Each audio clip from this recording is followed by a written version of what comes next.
1 ಕೋಟಿ ಇದ್ರೂ ಕೂಡ ಫಿಟ್ನೆಸ್‌ನ ಗಳಿಸೋಕ್ಕಾಗಲ್ಲ. ಇಂಡಿಯಾದ ಟಾಪ್ ಮೋಸ್ಟ್ ರಿಚೆಸ್ಟ್ ಮಗ ನೀವು ನೋಡಿರ್ತೀರ ರೀಸೆಂಟಾಗಿ ಕೂಡ ಮದುವೆ ಆಗಿದೆ. ಅವ್ರ ಆರೋಗ್ಯ ಯಾಕಿದೆ? ಅವ್ರು ಯಾಕೆ ಅಷ್ಟು ದಪ್ಪ ಇದ್ದಾರೆ ಅಲ್ವಾ? ಹಾಗೇನೇ ನೀವು ಅನ್ಕೋತೀರಾ, ದುಡ್ಡಿದ್ರೆ ಏನು ಬೇಕಾದರೂ ತಗೋಬೋದು. ಅದನ್ನ ತಗೋಬೋದು, ಇದನ್ನ ತಗೋಬೋದು ಅಂತ. ಬಟ್ ಆರೋಗ್ಯನ ಖರೀದಿಸೋಕ್ಕಾಗತ್ತಾ ಹೇಳಿ? ಫಿಟ್ನೆಸ್‌ನ ಖರೀದಿಸೋಕ್ಕಾಗತ್ತಾ? ಆಗಲ್ಲ. ನಮ್ಮ ಹ್ಯಾಬಿಟ್ಸ್‌ನ ಚೇಂಜ್ ಮಾಡ್ಕೋಬೇಕು. ಎಷ್ಟೇ ದುಡ್ಡಿದ್ರೂ ಅದು ಬರಲ್ಲ. ನಮ್ಮ ದೇಹನ ದಂಡಿಸ್ಬೇಕು. ನಾನು ಹೇಳೋದು ಇಷ್ಟೇ.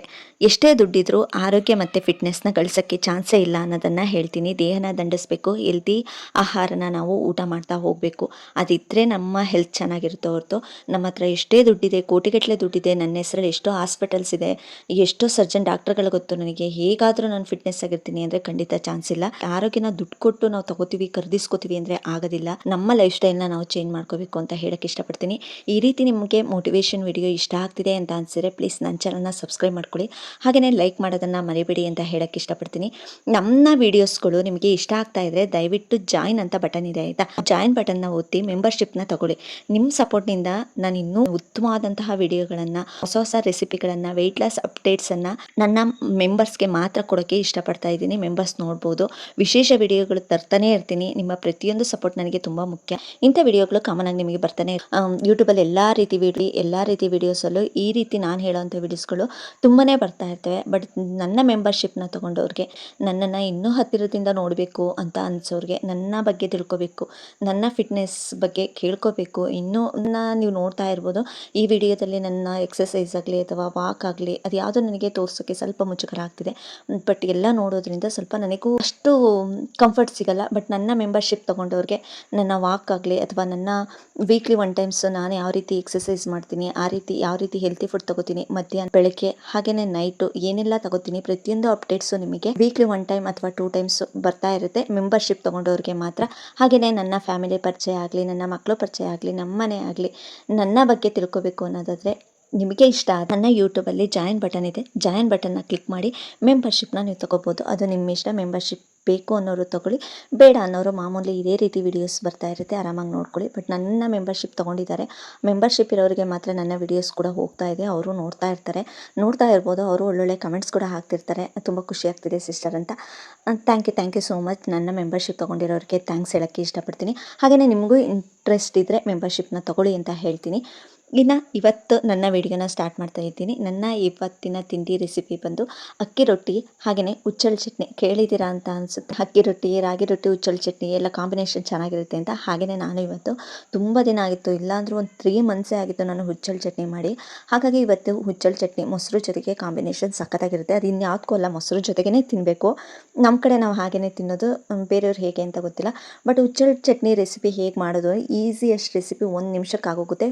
ಹುಚ್ಚಳು ಒಂದಿದ್ರೆ ಸಾಕು. ಹುಚ್ಚಳ್ಳು ಅಂದರೆ ನಿಮ್ಮ ಕಡೆ ಏನು ಹೇಳ್ತಾರೆ ನಂಗೆ ಗೊತ್ತಾಯ್ತು. ಬಟ್ ನಮ್ಮ ಕಡೆ ನಾವು ಹುಚ್ಚಳ್ಳು ಅಂತ ಹೇಳ್ತೀವಿ. ಬ್ಲ್ಯಾಕ್ ಕಲರ್ಗೆ ಕಪ್ಪು ಎಳ್ಳು ಬರುತ್ತಲ್ವ, ಅದೇ ರೀತಿನೇ ಇದು ಕಪ್ಪು ಎಳ್ಳು ರೀತಿಯೇ ಉದ್ದುದ್ದಾಗಿರುತ್ತೆ. ಹುಚ್ಚಳ್ಳು ಅಂತ ಹೇಳ್ತೀವಿ. ಹುಚ್ಚಳ್ಳು ಚಟ್ನಿ ಮಾಡ್ಕೋತಾ ಇದ್ದೀನಿ.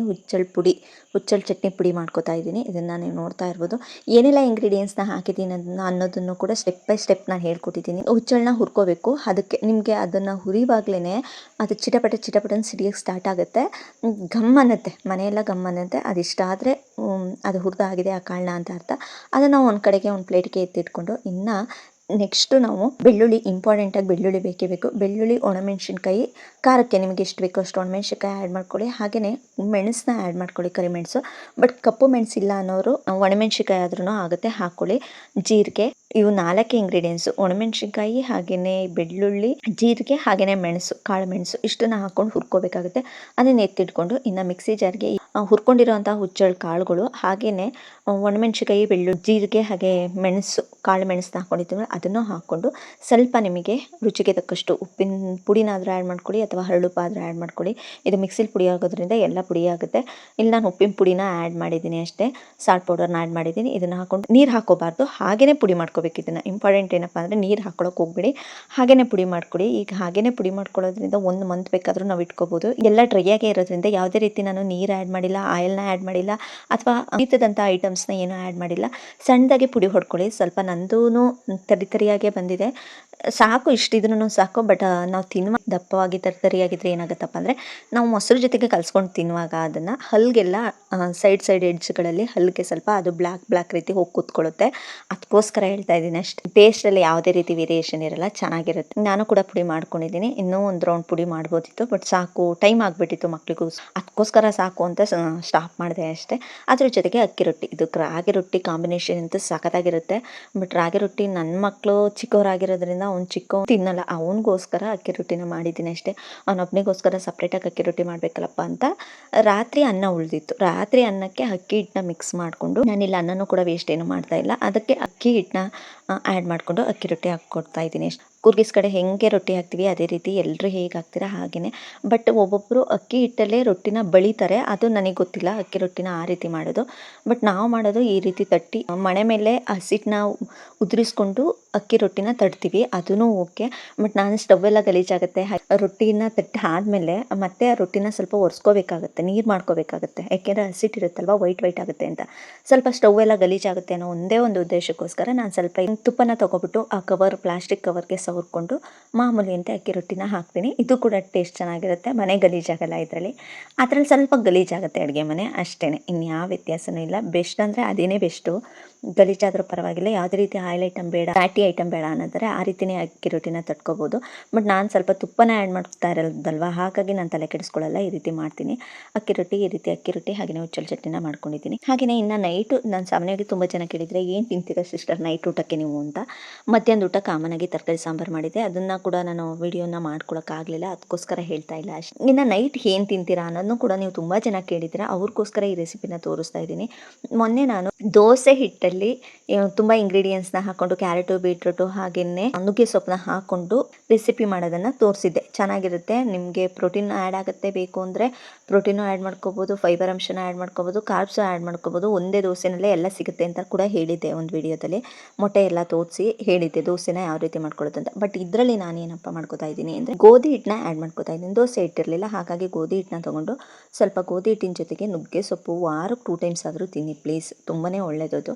ನುಗ್ಗೆ ಸೊಪ್ಪನ್ನ ಆ್ಯಡ್ ಮಾಡ್ಕೊಂಡಿದ್ದೀನಿ. ಇಲ್ಲಿ ನುಗ್ಗೆ ಸೊಪ್ಪು ಇಲ್ಲಿ ಒಂದು ಅರ್ಧ ಕಪ್ಪು ನಾನು ಗೋಧಿ ಹಿಟ್ಟನ್ನು ತೊಗೊಂಡಿದ್ದೀನಿ, ಅದಕ್ಕೆ ರುಚಿಗೆ ತಕ್ಕಷ್ಟು ಸಾಲ್ಟ್ ಪೌಡರ್ನ ಹಾಕ್ಕೊಂಡಿದ್ದೀನಿ. ಇನ್ನು ನುಗ್ಗೆ ಸೊಪ್ಪನ್ನ ಚೆನ್ನಾಗಿ ಬಿಡಿಸ್ಕೊಂಡು ಅದಾದಮೇಲೆ ಚೆನ್ನಾಗಿ ನೀಟಾಗಿ ವಾಶ್ ಮಾಡ್ಕೊಳ್ಳಿ. ಅದನ್ನು ವಾಶ್ ಮಾಡಿಕೊಂಡು ಅದನ್ನು ಸ್ವಲ್ಪ ಕಟ್ ಮಾಡೋದು ಬೇಡ, ಕತ್ರಿ ಅಥವಾ ಚಾಕು ಯೂಸ್ ಮಾಡೋದು ಬೇಡ. ನೀವು ಅದನ್ನು ಹಾಗೇನೆ ಕೈಯಲ್ಲಿ ಕಟ್ ಮಾಡಿ, ಮಾಮೂಲಿ ಕೈಯಲ್ಲೇ ತುಂಬ ಹಿಡಿ ಇರುತ್ತಲ್ವ ಆ ಸೊಪ್ಪನ್ನ ಹಾಗೇನೆ ಕಿವುಚ್ದಾಗೆ ಕಟ್ ಮಾಡಿದರೆ ಸಾಕು, ಅದು ಕಟ್ ಆಗುತ್ತೆ. ಸೊಪ್ಪು ಮಾಮೂಲಿ ಸೊಪ್ಪು ಕಟ್ ಮಾಡೋದು ಕೈಯಲ್ಲೇ ಹೇಗೆ ಗೊತ್ತಲ್ವ, ಆ ರೀತಿ ಕಟ್ ಮಾಡ್ಕೊಳ್ಳಿ. ಅದಾದಮೇಲೆ ನಾನಿಲ್ಲಿ ಗೋಧಿ ಹಿಟ್ಟಿಗೆ ಸಾಲ್ಟ್ ಹಾಕ್ಕೊಂಡಿದ್ದೀನಿ, ಪೆಪ್ಪರ್ ಪೌಡರ್ ಹಾಕ್ಕೊಂಡಿದ್ದೀನಿ. ಇನ್ನು ಹಿಟ್ಟು ಯಾವ ರೀತಿ ಬರುತ್ತೆ ದೋಸೆ ಹಿಟ್ಟು ಆ ರೀತಿಗೆ ತಕ್ಕನಾಗಿ ನೀವು ನೀರನ್ನ ಆ್ಯಡ್ ಮಾಡ್ಕೊಳ್ಳಿ, ಓಕೆನಾ. ನೀರನ್ನ ಹಾಕ್ಕೊಂಡು ಚೆನ್ನಾಗಿ ಕದ್ರಿ, ಅದನ್ನು ನೀಟಾಗಿ ಕದ್ರಬೇಕು, ಓಕೆನಾ. ಈ ಮೂಲಂಗಿನ ನಾನು ಮನೇಲೇ ಬೆಳೆದಿರೋದು, ಹಾಗೆ ಯಾವುದೇ ರೀತಿ ಗೊಬ್ಬರ ಔಷಧಿ ಆಗಲಿ ಏನು ಯೂಸ್ ಮಾಡಲ್ಲ, ಮನೇಲೇ ಮೂಲಂಗಿನ ಬೆಳೆದಿರೋದ್ರಿಂದ ಈ ಮೂಲಂಗಿನೂ ಬೆಸ್ಟ್ ಯೂಸಸ್ಸು. ಇನ್ನು ನುಗ್ಗೆ ಸೊಪ್ಪು ನಿಮ್ಗೆ ಗೊತ್ತೇ ಇದೆ, ತುಂಬ ವಿಡಿಯೋದಲ್ಲಿ ಕೂಡ ತೋರಿಸಿದ್ದೀನಿ, ಮನೆಯಲ್ಲೇ ಇದೆ ನುಗ್ಗೆ ಗಿಡನೂ ಕೂಡ. ಇವೆರಡನ್ನೂ ಆ್ಯಡ್ ಮಾಡಿಕೊಂಡು ಇನ್ನು ಮೂಲಂಗಿನ ಮಾಮೂಲಿ ಸಣ್ಣದಾಗಿ ತುರ್ಕೊಂಡು ಇಟ್ಕೊಂಡು ನುಗ್ಗೆ ಸೊಪ್ಪು ಎಲೆನೂ ಕೂಡ ಅವೆಲ್ಲನೂ ಈ ಗೋಧಿ ಹಿಟ್ಟು ದೋಸೆ ಹಿಟ್ಟಿನ ಅದಕ್ಕೆ ಮಿಕ್ಸ್ ಮಾಡ್ಕೊಂಡ್ರಿ ಅಲ್ವಾ, ಆ ಮಿಕ್ಸ್ ಮಾಡ್ಕೊಂಡಿರೋಂಥ ಗೋಧಿ ಹಿಟ್ಟಿನೊಂದಿಗೆ ಆ್ಯಡ್ ಮಾಡ್ಕೊಳ್ಳಿ ನುಗ್ಗೆ ಸೊಪ್ಪು ಮತ್ತು ಮೂಲಂಗಿನ. ಇವೆರಡನ್ನ ಆ್ಯಡ್ ಮಾಡಿಕೊಂಡು ಮಾಮೂಲಿಯಂತೆ ನೀವು ದೋಸೆನ ಹುಯ್ಯೋದಷ್ಟೇ.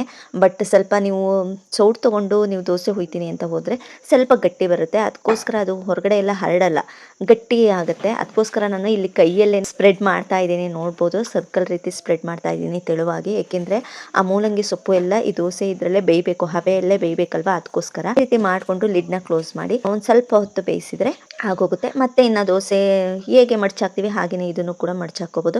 ಇದ್ರ ಮೇಲೆ ನಿಮಗೆ ಪ್ರೋಟೀನ್ ಇದರಲ್ಲೇ ಬೇಕು ಅನ್ನೋದಾದರೆ ಆರಾಮಾಗಿ ನೀವು ಇದ್ರ ಮೇಲೆ ಒಂದು ಮೊಟ್ಟೆನೂ ಕೂಡ ಹೊಡೆದು ಹಾಕ್ಕೋಬೋದು. ಆ ಸಲ ದೋಸೆ ಹಿಟ್ಟಿನ ರೆಸಿಪಿಲಿ ತೋರಿಸಿದ್ದೆ, ಆ ರೀತಿನೂ ಕೂಡ ಮಾಡ್ಕೋಬೋದು. ಬಟ್ ನನಗೆ ಚಿಕನ್ ಗ್ರೇವಿ ಇರೋದ್ರಿಂದ ಈ ಸೊಪ್ಪು ಈ ಫೈಬರ್ ಜೊತೆಗೆ ಆ ಪ್ರೋಟೀನ್ ಚಿಕನ್ ಗ್ರೇವಿ ಇದೆ, ಪ್ರೋಟೀನ್ ಸಿಗುತ್ತೆ ಅನ್ನೋದಕ್ಕೋಸ್ಕರ ನಾನಿಲ್ಲಿ ಮೊಟ್ಟೆನ ಯೂಸ್ ಮಾಡ್ತಾ ಇಲ್ಲ.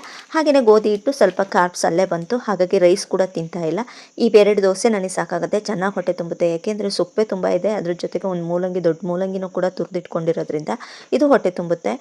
ಇದಿಷ್ಟು ನನ್ನ ಊಟ ಆಗಿರುತ್ತೆ. ನೈಟ್ ಊಟ ಅಂತನಾದರೂ ಅಂದ್ಕೊಳ್ಳಿ, ಇದು ಮಧ್ಯಾಹ್ನದ ಊಟನಾದರೂ ಅಂತ ಅಂದ್ಕೊಳ್ಳಿ. ಸ್ವಲ್ಪ ನೈಟ್ ಊಟ ಮಾಡ್ತಿದ್ರೆ ನೀವು ಒಂದು ದೋಸೆ ತೊಗೊಳ್ಳಿ, ಮಧ್ಯಾಹ್ನ ಊಟ ಮಾಡ್ತಿದ್ದೀನಿ ಅನ್ನೋದಾದರೆ 2 ದೋಸೆನ ತೊಗೊಳ್ಳಿ, ಆರಾಮಾಗಿ ತಿನ್ಬೋದು. 2 ಅಲ್ಲ 3 ತಿಂತೀನಿ ಅಂದರೂ ತಿನ್ಕೊಳ್ಳಿ, ಯಾವುದೇ ರೀತಿ ಏನೂ ಪ್ರಾಬ್ಲಮ್ ಏನಿಲ್ಲ, ಆರಾಮಾಗಿ ಯೂಸ್ ಮಾಡ್ಕೊಳ್ಳಿ ಅಂತ ಹೇಳಕ್ಕೆ ಇಷ್ಟಪಡ್ತೀನಿ. ಇವತ್ತು ನನ್ನ 15 ಡೇಸ್ ಕಂಪ್ಲೀಟ್ ಆಗಿದೆ. ಇವತ್ತಿನ ನನ್ನ ವೆಯ್ಟ್ ಬಂದು ಫಸ್ಟ್ ಡೇ ನನ್ನ ವೆಯ್ಟ್ ಲಾಸ್ ಚಾಲೆಂಜನ್ನು ಸ್ಟಾರ್ಟ್ ಮಾಡಿದಾಗ ನನ್ನ ವೆಯ್ಟ್ ಇದ್ದಿದ್ದು 61.600 ಗ್ರಾಮ್ ಇತ್ತು. ಹಾಗೆಯೇ ಇವತ್ತು 15 ಡೇಸಲ್ಲಿ ನನ್ನ ವೆಯ್ಟ್ ಇವತ್ತಿನ ವೆಯ್ಟ್ ಬಂದು 69.70 ಇದೆ. 59 kg 700 ಗ್ರಾಮ್ ಇದೆ, 700 ಗ್ರಾಮ್ ಇದೆ. ಮೊನ್ನೆ ವಿಡಿಯೋದಲ್ಲಿ ನಂದು ಕರೆಕ್ಟಾಗಿ 59.15 ಇತ್ತು, 150 ಗ್ರಾಮ್ ಇತ್ತು. ಬಟ್ ಇವತ್ತು ಸ್ವಲ್ಪ ಜಾಸ್ತಿನೇ ಆಗಿದೆ, ಯಾಕೆ ಅನ್ನೋದು ನನಗೂ ಕೂಡ ಗೊತ್ತಿಲ್ಲ. ಬಟ್ ನಿನ್ನೆ ನಾನು ಯಾವುದೇ ರೀತಿ ಫುಡ್ನ ಪ್ರಿಪೇರ್ ಮಾಡ್ಕೊಂಡಿರಲಿಲ್ಲ. ಹಾಗೆಯೇ ನಿನ್ನೆ ನನಗೆ ವಿಡಿಯೋ ಅಪ್ಲೋಡ್ ಮಾಡೋಕ್ಕೂ ಕೂಡ ಟೈಮ್ ಸಿಗಲಿಲ್ಲ, ಹೊರಗಡೆ ಹೋಗಿದ್ದೆ. ಹಾಗಾಗಿ ನಾನು ಸರಿಯಾಗಿ ಕಾರ್ಬ್ಸ್ ಹಾಗೆಯೇ ಪ್ರೋಟೀನು ಹಾಗೆಯೇ ಫೈಬರ್ನ ಮೇಂಟೈನ್ ಮಾಡೋಕ್ಕಾಗಲಿಲ್ಲ. ಹೊರಗಡೆ ಹೋದಾಗ ನಿಮಗೆ ಗೊತ್ತಿರುತ್ತೆ, ಯಾವುದೇ ರೀತಿಯೂ ಸ್ವಲ್ಪ ಮೇಂಟೈನ್ ಮಾಡೋಕ್ಕಾಗಲ್ಲ. ಬಟ್ ಹೆವಿ ಫುಡ್ ತಿಂದಿಲ್ಲ, ಆದ್ರೂ ವೆಯ್ಟ್ ಸ್ವಲ್ಪ ಜಾಸ್ತಿನೇ ಬಂದಿದೆ. ಯಾಕೆಂದರೆ ಇಷ್ಟೇ, ಫುಡ್ ಬ್ಯಾಲೆನ್ಸ್ ಇಲ್ಲ ಅಂದರೆ ಹೀಗೇ ಆಗೋದು. ಹಾಗಾಗಿ ಇವತ್ತು ಸ್ವಲ್ಪ ಒಂದು 400 ಗ್ರಾಮ್ ನನ್ನ ವೆಯ್ಟು ಜಾಸ್ತಿನೇ ಆಗಿದೆ, ಏನೂ ಮಾಡೋಕ್ಕಾಗಲ್ಲ. ಒಂದೊಂದು ದಿನ ಆ ರೀತಿ ವೇರಿಯೇಷನ್ ಬರೋದು ಕಾಮನು. ಹಾಗೆಯೇ ಎಲ್ಲ ದಿನದಲ್ಲೂ ಸ್ವಲ್ಪನೂ ಸ್ಕಿಪ್ ಮಾಡಿದೆ ಅಥವಾ ಏನೂ ತಿಂದೆ ಕರೆಕ್ಟಾಗಿ ಡಯಟ್ ಮಾಡೋಕ್ಕಾಗಲ್ಲ. ಒಂದೊಂದು ದಿನ ಸೌತೆಕಾಯಿ ಖಾಲಿಯಾಗಿರುತ್ತೆ, ಒಂದೊಂದು ದಿನ ಕ್ಯಾರೆಟ್ ಖಾಲಿಯಾಗಿರುತ್ತೆ, ಒಂದೊಂದು ದಿನ ಮೊಟ್ಟೆ, ಪ್ರೋಟೀನ್ಗೆ ಮೊಟ್ಟೆ ಇರಲ್ಲ, ಬೇರೆ ಯಾವುದಾದ್ರೂ ಒಂದು ಮೊಳಕೆ ಕಾಳು ಕಟ್ಟಿರಲ್ಲ, ಯಾವುದಾದ್ರೂ ಒಂದೊಂದು ಮಿಸ್ ಆಗಿ ಕಾಪ್ಸ್ನ ಜಾಸ್ತಿ ಯೂಸ್ ಮಾಡ್ತೀವಿ. ಅವತ್ತಿನ ದಿನವೂ ಸ್ವಲ್ಪ ವೆಯ್ಟ್ ವೇರಿಯೇಷನ್ ಬರುತ್ತೆ. ಹಾಗಾಗಿ ನೀವು ಅರ್ಥ ಮಾಡ್ಕೋತೀರಾ ಅಂತ ಅಂದ್ಕೊಂಡಿರ್ತೀನಿ. ನಿನ್ನೆ ನಾನು ಅದಕ್ಕೋಸ್ಕರನೇ ವಿಡಿಯೋ ಮಾಡೋಕ್ಕಾಗಲಿಲ್ಲ.